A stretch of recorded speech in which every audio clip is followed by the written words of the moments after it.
Hello everyone. हामी चाहिँ quantisation of इनर्जीको topic पढिरहेको थियौँ र यहाँनिर हामीले बोर्स अटोमिक मोडलकै बारे स्टडी गरिरहेको थियौँ। अब हामीले energy of an electron in nth orbit भनेर हेरिरहेको छौँ। सो कुनै पनि इलेक्ट्रोनको इनर्जी चाहिँ कति हुन्छ होला भन्ने कुराहरू अब हामी यहाँ हेर्न गइरहेका छौँ। सो हामीलाई के थाहा छ भने कुनै पनि अब्जेक्टको इनर्जी भनेको कति तरिकाले आउँछ भन्दा टु वे छ इनर्जी आउन। पहिलो भनेको आफ्नो पोजिसन अनुसार एउटा इनर्जी आउँछ, ठिक छ। कुनै पनि अब्जेक्ट कुन पोजिसनमा छ त्यो अनुसार इनर्जी आउँछ। पोजिसनबाट आउने इनर्जीलाई पोटेन्सियल इनर्जी भनिन्छ, ठिक छ। कुनै पनि अब्जेक्ट कुन पोजिसनमा छ त्यो अनुसार इनर्जी आउँछ। सपोज तपाईँले कुनै अब्जेक्टलाई हाइटमा राख्नु भएको छ भने त्यसको हाइट अनुसार त्यो एउटा पोजिसनमा छ नि, त्यो पोजिसनमा भएर के भयो त त्यसको एउटा इनर्जी आइपुग्यो। त्यसलाई चाहिँ के भन्छ पोटेन्सियल इनर्जी भन्छ। अर्को इनर्जी भनेको त्यसको भेलोसिटी अनुसार अथवा मोसन अनुसार आउँछ है। त्यसलाई चाहिँ के भनेर भन्छ त काइनेटिक इनर्जी भन्छ, ठिक छ। सो दुईटा प्रकारको इनर्जी भयो, एउटा पोजिसन अनुसार र एउटा मोसन अनुसार इनर्जी आउने भयो। कुन कुन इनर्जी? पोटेन्सियल र काइनेटिक इनर्जी। र एउटा इलेक्ट्रोन जुन अर्बिटमा हिँडिरहेछ त्यो अनुसार पनि के भयो त उसमा दुईटा इनर्जी हुन्छ। एउटा त उसको आफ्नै भेलोसिटी हुन्छ जसलाई चाहिँ काइनेटिक इनर्जी भन्यो, र अर्को इनर्जी भनेको उसको पोजिसन अनुसार। किन भन्दाखेरि इलेक्ट्रोनलाई त जहिले पनि के हुन्छ भने न्युक्लियसले, सपोज यो न्युक्लियस भयो हैन, यो इलेक्ट्रोन यहाँ वरिपरि घुमिरहेछ नि उसको एउटा भेलोसिटीले उसलाई काइनेटिक इनर्जी दिइरहेछ। र यो इलेक्ट्रोनलाई त यो पोजिटिभ चार्जले आफूतिर तान्न खोजिरहेछ नि, तर के हुन्छ त जहिले स्केप हुन्छ। सो यो पोजिसन अनुसार जुन एउटा रेडियस छ नि, यो एउटा पोजिसन अनुसार पनि उसले के छ त आफ्नो इनर्जी पाइरहेछ। सो यो इनर्जीलाई के भनियो त पोटेन्सियल इनर्जी भन्यो। अब हामीले इनर्जी क्यालकुलेट गर्नुपर्ने छ भने यो त हाम्रो टोटल इनर्जी क्यालकुलेट गर्नुपर्ने भयो। पोटेन्सियल इनर्जी र काइनेटिक इनर्जी दुईटालाई सम गरेर हामीले इनर्जी निकाल्नु पर्ने हुन्छ हैन। किनभने टोटल इनर्जी हामीलाई के थाहा छ, इनर्जी कहिले पनि क्रिएट हुन सक्दैन, डिस्ट्रोय हुन सक्दैन, र टोटल इनर्जी कुनै पनि सिस्टमको जहिले पनि कन्स्ट्यान्ट हुन्छ भनेर। सो यो टोटल इनर्जी हामीले क्यालकुलेट गर्नुपर्ने छ। सो पहिलो कुरा त सिम्पल छ, काइनेटिक इनर्जी भनेको कति हुन्छ त भन्दा 1/2 mv/n² हुन्छ, र हाम्रो भेलोसिटी कति हुन्छ त भन्दा 1/2 m इन्टु भेलोसिटी vn भनेको हामीले e²/2ε0nh। यदि तपाईँले भेलोसिटी कसरी आउँछ भन्ने कुरा हेर्नु छ भने चाहिँ हामीले अघिल्लो भिडियोजमा हेर्नु, त्यहाँनिर मैले भेलोसिटीको फर्मुला डेराइभ गरिदिएको छु हैन। सो त्यहाँबाट भेलोसिटी निकाल्न सकिन्छ। सो vn² छ भनेपछि यहाँनिर के हुने भयो त भन्दा सो e²/2πε0nh को होल स्क्वायर हुने भयो। यसको मतलब मेरो काइनेटिक इनर्जी कति आयो त 1/2 m e⁴ यहाँनिर 4 ε0 को स्क्वायर n²h²। यसको मतलब m e⁴/8 ε0² n²h² हुने भयो मेरो काइनेटिक इनर्जी। मैले यसलाई इक्वेसन 1 भनेर माने। अब पोटेन्सियल इनर्जी भनेको कति हुन्छ त भन्दाखेरि उसको पोजिसन अनुसार हुन्छ भने पोजिसन अनुसार हामीले के भेट्न सक्छौँ त पोटेन्सियल भेट्न सक्छौँ, ठिक छ। हाम्रो पोटेन्सियल भनेको त भोल्टेज हो। भोल्टेज भनेको के हो? वर्क डन बाइ चार्ज हो। सो यो वर्क डन त के छ त अगेन्स्ट इलेक्ट्रोस्ट्याटिक फोर्स भइरहेछ नि त। सो वर्क डन भनेको के हुन्छ त भेलोसिटी इन्टु क्यू हुन्छ, सरी भोल्टेज इन्टु क्यू हुन्छ अथवा पोटेन्सियल इन्टु क्यू हुन्छ। सो यो वर्क डनले हामीलाई के दिन्छ त पोटेन्सियल इनर्जी दिन्छ, किनभने वर्क डन अगेन्स्ट भइरहेछ, र जब यो अगेन्स्ट भइरहेछ यति बेला चाहिँ यो चाहिँ पोटेन्सियल इनर्जीको रूपमा स्टोर भएको हुन्छ, ठिक छ।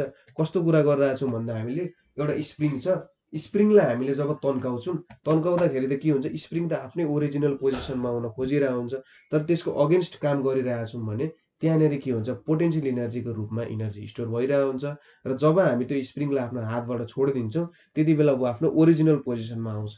त्यो ओरिजिनल पोजिसनमा आउन सक्नुको मतलब के हो त भन्दा उसमा एउटा पोटेन्सियल इनर्जी थियो, र त्यो पोटेन्सियल इनर्जी चाहिँ कन्भर्ट भएर एउटा काइनेटिक इनर्जीको रूपमा चेन्ज भयो भन्न सकिन्छ।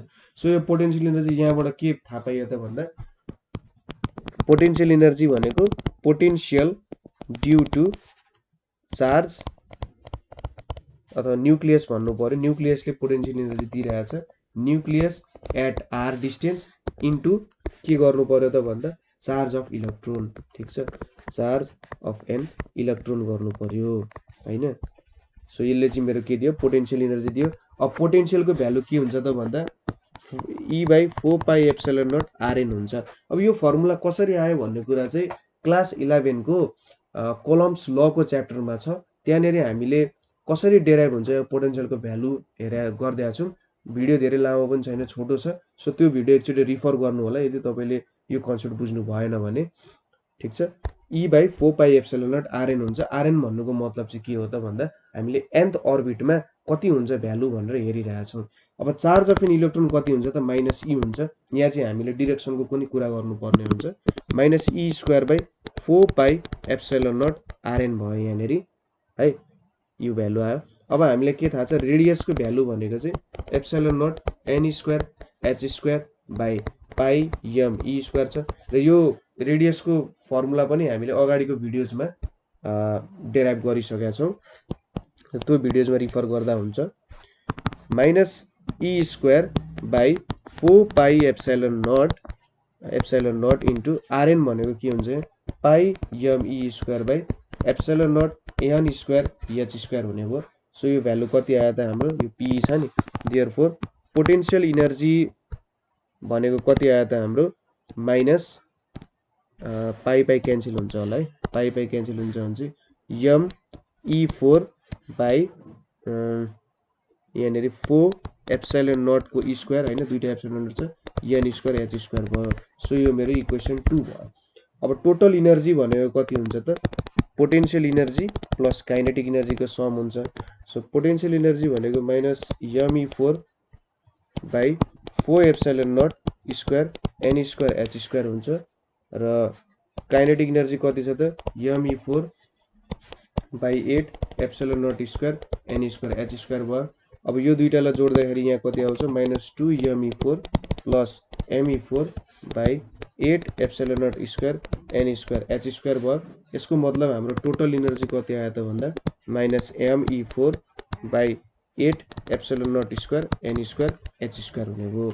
सो यसले चाहिँ हाम्रो के दियो त भन्दा टोटल इनर्जी कति हुन्छ त त्यो इलेक्ट्रोनमा भनेर दियो।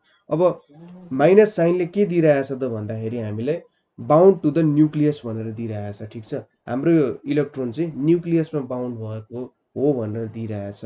इनर्जीले के दिनुपर्ने हो अब बाहिर जान सक्छ भन्ने जस्तो, तर माइनस साइनले के दिइरहेछ त भन्दा इनर्जी चाहिँ न्युक्लियसतिरै डिरेक्टेड छ है भनेर दिइरहेछ। न्युक्लियस भन्दा बाहिर हैन, न्युक्लियसतिर डिरेक्टेड छ भनेर दिइरहेछ।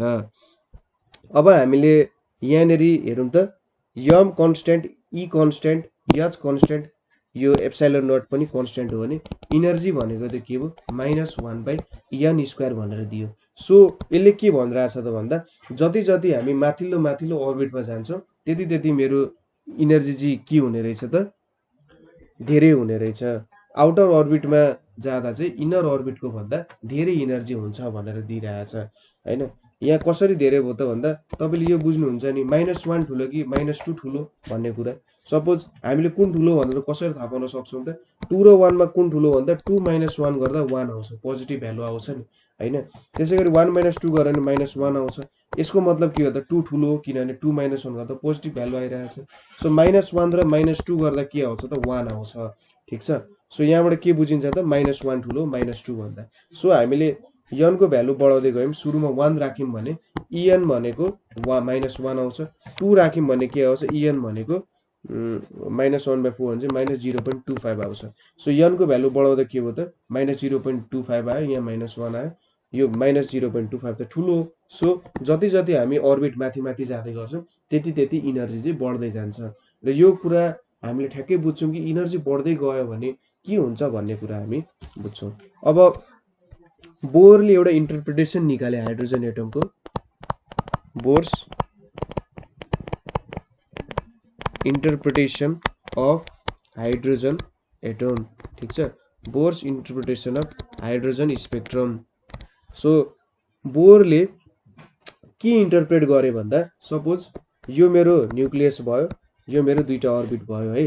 यहाँनेरि इलेक्ट्रोनको इनर्जी E1 छ र जब यो यहाँ पुग्छ यसको इनर्जी E2 हुन्छ।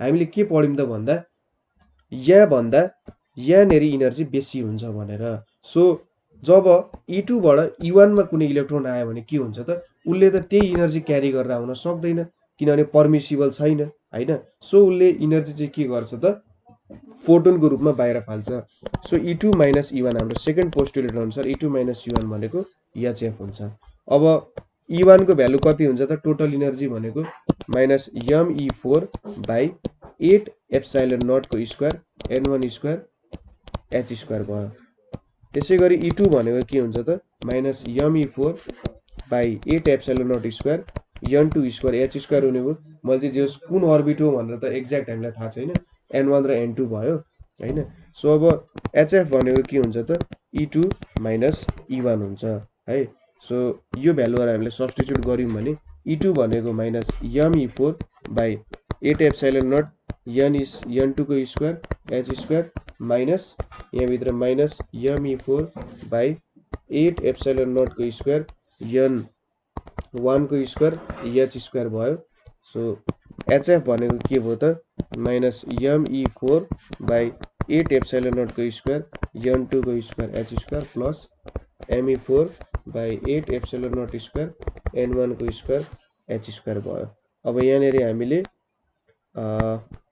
HF भयो कमन लियौं ME4 के आउन सक्छ त by 8 epsilon naught square H square common आउन सक्छ सो के आयो त भन्दा 1 बाई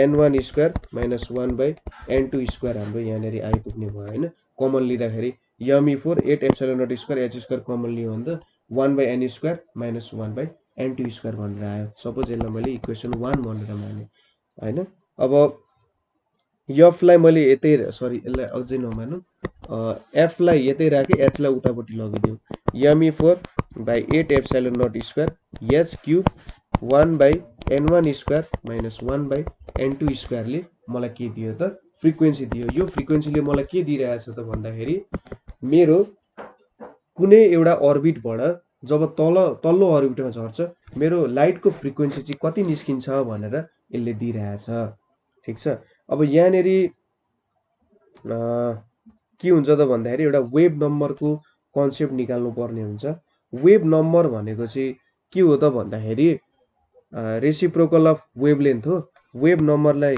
F बार ले डिनोट गर्छ यो भनेको चाहिँ रेसिप्रोकल अफ वेभलेन्थ हो यसले के दिइरहेछ त भन्दा number of waves contained in a unit length दिइरहेछ वेभलेन्थ भनेको त के हो भन्दाखेरि यसरी आइरहेछ नि यो टोटल लेन्थ भयो एउटा वेभको टोटल लेन्थ भनेर दिइरहेछ सपोज हामीले युनिट लेन्थमा हेर्यौं भने कति वेभ पर्दो रहेछ त भनेर हेर्यौं भने यसले के दिन्छ त कति पार्ट अफ वेभ परिरहेछ भन्ने कुरा हामीले थाहा पायौं नि यहाँबाट सो 1 बाई वेभलेन्थ भनेको चाहिँ कति पार्ट अफ वेभ यहाँनेरि परिरहेछ जस्तो भयो अब 1 बाई वेभलेन्थ भनेको त हामीले के थाहा छ भेलोसिटी भनेको फ्रिक्वेन्सी इन्टु वेभलेन्थ हो so 1 by wavelength is equals to frequency by velocity of light. So frequency by velocity of light हुने भयो. So f dash भनेको के हुन्छ f by c हुन्छ है f dash भनेको f by c हुन्छ र f को भ्यालु हामीसँग के छ me4 by 8 epsilon naught square h cube छ र c पनि आइपुग्यो 1 by n1 square minus 1 by n2 square भयो हैन अब यहाँनेरि यो भ्यालु जुन आएको छ नि यति त्यसलाई चाहिँ के भन्छ त r ले डिनोट गर्छ r भनेको चाहिँ me4 by 8 epsilon naught square h cube c छ सबै भ्यालुहरु कन्स्ट्यान्ट छ यसलाई चाहिँ के भन्छ त रिडबर्ग कन्स्ट्यान्ट भनेर भन्छ ठीक छ r ले के दिन्छ त रिडबर्ग कन्स्ट्यान्ट दिन्छ सो यहाँबाट हामीले के थाहा पायौं भने प्रत्येक युनिट लेन्थमा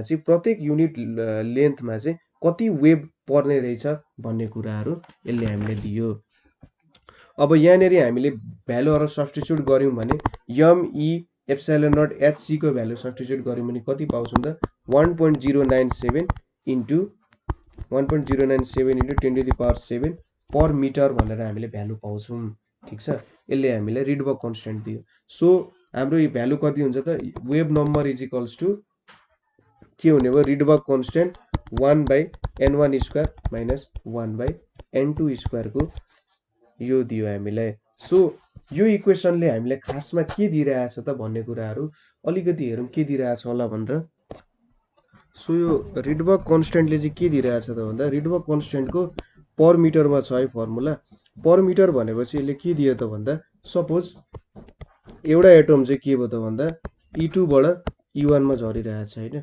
E2 बाट E1 मा फल हुँदाखेरि के भयो भन्दा हामीले यहाँ वेभ नम्बर क्याल्कुलेट गर्यौं। यो वेभ नम्बरले के दिइरहेछ भने हामीलाई E2 बाट E1 मा झर्दाखेरि मेरो पर मिटर लेन्थमा अथवा पर युनिट लेन्थमा चाहिँ कति भ्यालु आइरहेछ त भनेर उसले दिइरहेछ। ठीक छ, पर मिटर वेभलेन्थ अथवा पर युनिट लेन्थमा चाहिँ वेभलेन्थ कति भयो त भन्ने दिन्छ। अब त्यहाँबाट एउटा पोजिसनबाट अथवा स्टेबल अर्बिटबाट हैन, स्टेबल अर्बिटबाट ऊ चाहिँ अनस्टेबल अर्बिटमा पुग्यो सुरुमा है। अनस्टेबल अर्बिटमा पुगिसकेपछि के हुन्छ त ऊ त्यो अनस्टेबल अर्बिटमा धेरै समय रहन सक्दैन। फेरि स्टेबल अर्बिटमा झर्दाखेरि उसले एउटा के दिन्छ त लाइटको फोटोन दिन्छ। त्यो फोटोनको वेभ नम्बर भेट्नु भनेको त्यसको पर युनिट लेन्थ वेभ कति आयो त भन्ने कुरा दिइरहेछ। भन्नुको मतलब वेभलेन्थ भेटिरहेछ।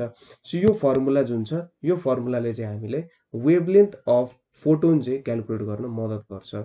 सो यहाँनेरि हामीले इनर्जी अफ इलेक्ट्रोन पढ्यौं, त्यसैगरी हाइड्रोजन एटमलाई कसरी इन्टरप्रेट भन्ने कुरा पढ्यौं नि। जस्तै यहाँनेरि उले हाइड्रोजन एटमलाई कसरी इन्टरप्रेट गर्यो त भन्दाखेरि यो रिलेसनबाट जे होस् उले चाहिँ सपोज पहिलो कुरा इनर्जी पनि थाहा पाइयो हामीले, पर एटममा इनर्जी कति सरी पर अर्बिटमा इनर्जी कति हुँदो रहेछ भन्ने कुरा थाहा पाइयो र एउटा अर्बिटबाट अर्को अर्बिटमा झर्दाखेरि इनर्जी कति निक्लिदो रहेछ, त्यो जुन फोटोन निक्लिन्छ त्यसको वेभलेन्थ कति हुँदो रहेछ भन्ने कुराहरू पनि यहाँबाट थाहा पाउन सक्यौं। सो स्पेक्ट्रम त यहाँबाट हामीले थाहा पाउन सक्यौं नि। हाइड्रोजन एटमबाट निक्लिने विभिन्न स्पेक्ट्रमहरू जुन छ अथवा लाइटहरू छ, एउटा अर्बिटबाट अर्को अर्बिटमा झर्दाखेरि कति वेभलेन्थको लाइटहरू निक्लिन्छ भनेर थाहा पाइसकेपछि त हामीले विभिन्न पोजिसनबाट एउटा पोजिसनबाट अर्को पोजिसनमा झर्दाखेरि कति इनर्जी अथवा कति वेभलेन्थ अफ लाइट निक्लिन्छ भन्ने थाहा पायौं भने हामीले हाइड्रोजन स्पेक्ट्रमलाई त क्याल्कुलेट गर्न सक्यौं। किनभने हामीलाई यहाँ फर्मुलामा के छ त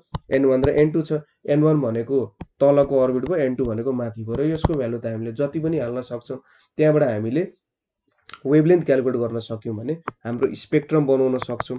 स्पेक्ट्रम भनेको लाइटहरूको कुन रेन्जको भ्यालुहरू आउँछ भनेर क्याल्कुलेट गर्न सक्छौं। सो अर्को भिडियोमा चाहिँ हामीले हाइड्रोजनमा देखिने विभिन्न स्पेक्ट्रल सिरिजहरूको डिस्कस गर्छौं।